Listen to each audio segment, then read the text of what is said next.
Hello and welcome to Spread Book Joy, where a teacher gives her opinion on children's books. Today I'm going to be talking about the new book from Oliver Jeffers. It was published in October 2020 and it's What We'll Build.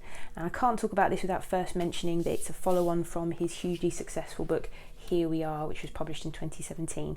I'm assuming he published this around the time his daughter was born, because it's a welcome to the planet for new arrivals and notes on the planet for new arrivals. Now I apologise because the books are quite shiny, that the light might be shining on them, but I can't turn the light out, you won't see anything. So this was a beautiful book. It's about a guide to living on planet Earth, and it's just stunning. Obviously all of his beautiful illustrations all the way through. He talks about the animals in the sea, he talks about the galaxy, he talks about people, and that they come in all sizes, shapes and colours, and it's just a beautiful book. So this was a gorgeous book, wonderful present for any new parents out there, but children love it anyway because there's so much to look at and so much to explore in it. Beautiful book. So this new book is not a sequel exactly, but it is linked and it does follow on to it, and it's sort of a celebration of parenthood, and it's about a father and daughter building a future together. Now if you look at the father and daughter, he's based them on himself and his own daughter, who is probably about 3 years old now, I imagine. There, that's a picture of them at the back. So his daughter Mari, who he's dedicated the book to. And so if you see, it's here, to my daughter Mari and Granny Marie, we have much to do. So that's him and her. So they're throughout the story. It's a beautiful book, and I'm lucky I got a signed edition. It's a book plate, but I still love it. I'm just really excited to get such. I mean, he's a real superstar, isn't he? Anything he does is brilliant. And what I really love about these books is Oliver Jeffers manages to write about love, this is about love, about familial love, about parental love, and it does it without being sickly sweet. So it manages to be a beautiful book without being sickly sweet. So this, to me, it just sums up sort of the emotion in the book. So a father and daughter lay their hands next to each other and they think about what they're going to build. What shall we build, you and I? I'll build your future and you'll build mine. And this manages to capture all of the emotion and hopes and dreams of parents everywhere. So they gather tools together, and they're conventional tools, but then there's, nods to the child. So this is a stuffed toy that you spot throughout the book as you go through, and actually that's a complete symbol of childhood, isn't it? And it's a symbol of comfort and protection and a companion, and it's really fun to try and spot this little pig throughout the book as you go through. So if you notice all the space the book starts out with, Oliver Jeffers is really famed for using space really well in his book. So it starts off with just those two, just their tools and nothing around them. So they start to build, and then first thing they build really symbolically is a door. So it's let's build a door where there was none. So there's all this empty space, and the first thing they build is a door, and I think that's really symbolic. Beginnings and opportunities every parent wishes to give their child, and he's renowned for his use of space, as I said before.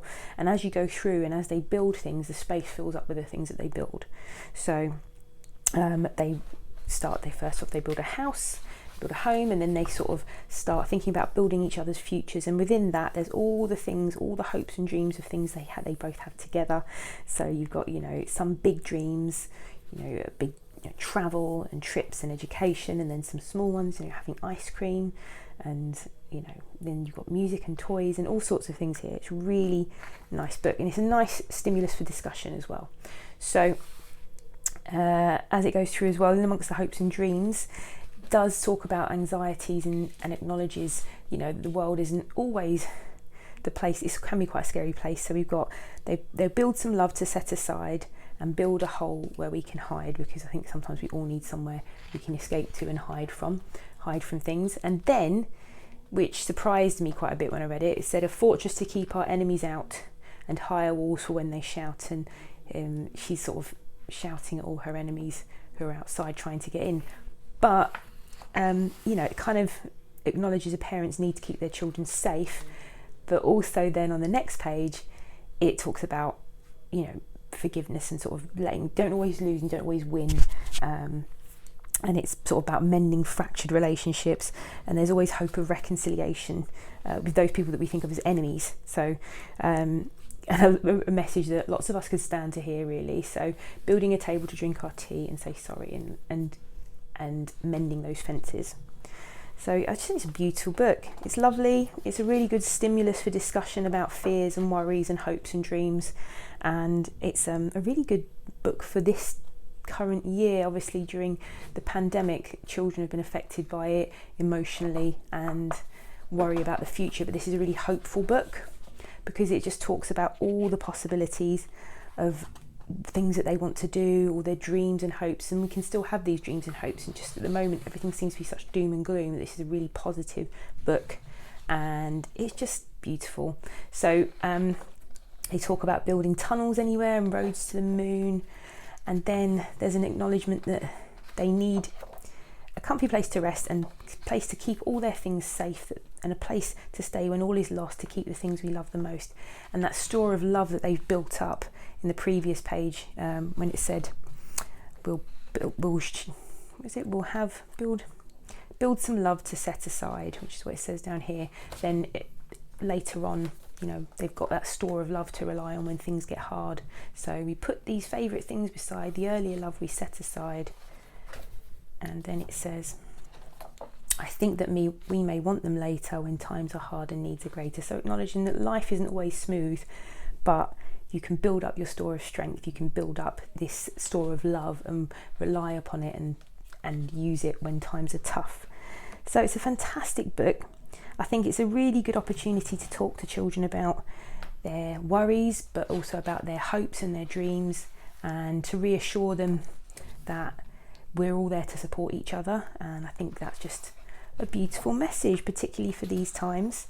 And at the end there, you've got the picture again of the child's hands in their parents, and it's like, I just think that's just a really poignant image of parenthood. Just a lovely, lovely image, I think. There is free planning available for this coming up for schools, if you haven't heard of it already. The Centre for Literacy and Primary Education, CLPE, did a free 2-week whole school plan for children from reception to year 6, and then they've also done another one for January, and there's going to be on what we'll build, so thinking about hopeful plans for the future. So hope you've enjoyed this video. If you did, please click like and subscribe, and hopefully I'll see you again soon. Bye.